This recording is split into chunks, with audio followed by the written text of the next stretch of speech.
और जब द्रौपदी का चीरहरण हुआ तो सारे चुप रहे। तो कवि ने लिखा है कि द्रौपदी के चीरहरण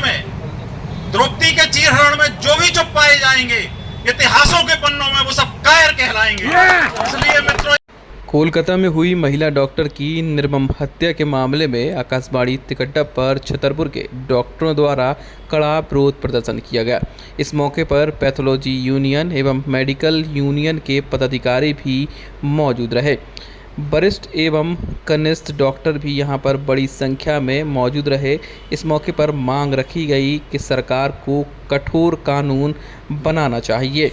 बंगाल की सरकार के खिलाफ भी कड़े नारे लगे।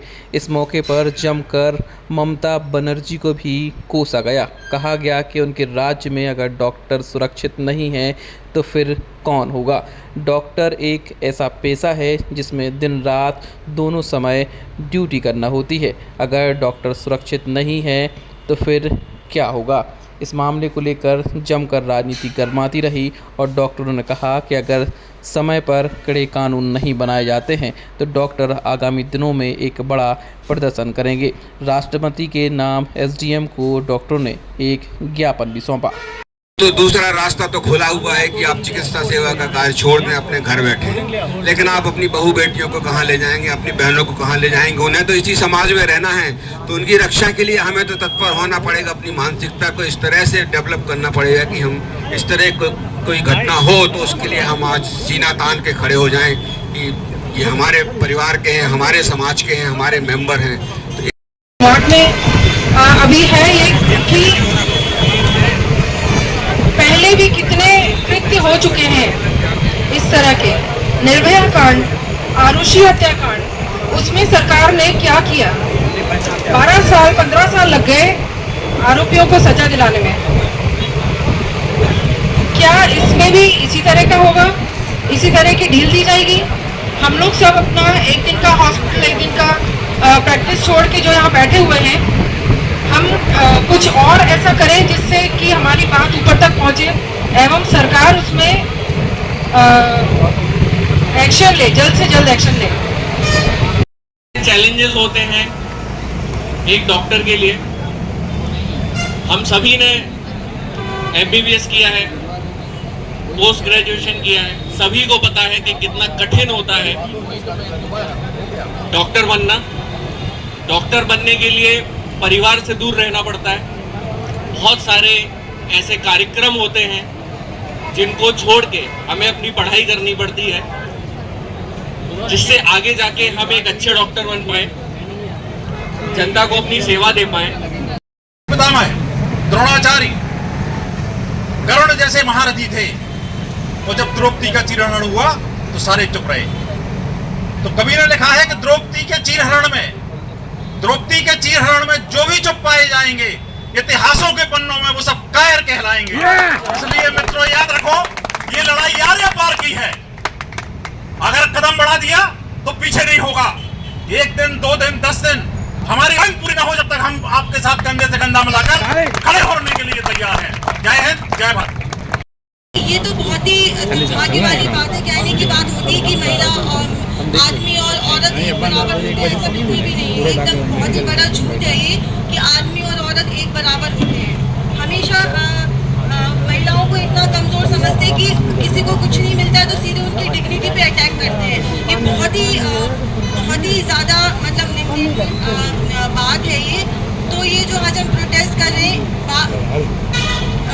कंट्री में ऐसा रूल होना चाहिए कि यहाँ पे इस तरीके के जो अपराध होते हैं वो होते ही क्यों हैं, मतलब वो हमेशा के लिए ख़त्म क्यों नहीं हो जाते। इतना स्ट्रिक्ट, इतना कठोर पनिशमेंट देना चाहिए ऐसे क्राइम करने वाले लोगों को कि कोई ये अपराध हमेशा के लिए इस टाइप के ख़त्म हो ही जाने चाहिए। और इसके आगे जो इन्वेस्टिगेशन हो रहे हैं वो और मतलब उस घटना को छुपाने के लिए जो कुछ किया जा रहा है पश्चिम बंगाल में, उसके विरोध में हम लोग बैठे हुए हैं कि ये घटना कैसे हुई और इसको क्यों छुपाया जा रहा है। और उसके बाद जो शांतिपूर्ण प्रदर्शन चल रहा था, उस प्रदर्शन को भी कुचलने के लिए उनके ऊपर अटैक कराया गया है।